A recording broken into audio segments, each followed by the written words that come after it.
কৃষক স্বাধীনতা দিৱস সেই স্বাধীনতা ওদালগুৰি জিলা প্ৰশাসনৰ উদ্যোগত আখৰা মাৰ্চ পাষ্টৰ আখৰা চলি আছে।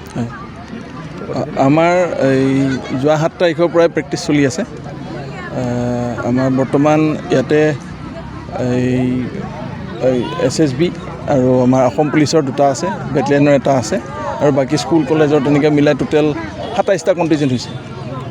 ৰাতিপুৱা আৰু গধূলি 2 টাইম প্ৰেক্টিছ কৰি থকা হৈছে আৰু এইখিনি আপুনি ষ্টাৰ্টিঙৰ পৰা মই কোৱা কথাখিনি আপুনি ষ্টাৰ্টিঙৰ পৰা কৈ দিয়ক কি উপলক্ষে মানে এনেধৰণৰ ক্লাছ কৰি দিয়ক। আকৌ ক'ম। প্ৰস্তুতি আমাৰ যোৱা 7 তাৰিখৰ পৰা ইয়াতে পেৰেড গ্ৰাউণ্ডত হৈ আছে।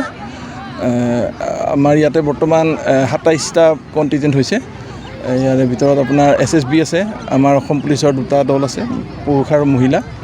তাৰপিছত আকৌ আমাৰ বেটেলিয়নৰ 1টা পাৰ্টি আছে, বাকী JNVৰ পৰা আহিছে 2টা দল আৰু NEPSৰ পৰা 3টা, তেনেকৈ আপোনাৰ সৰ্বমুঠ 27টা দল হৈছে।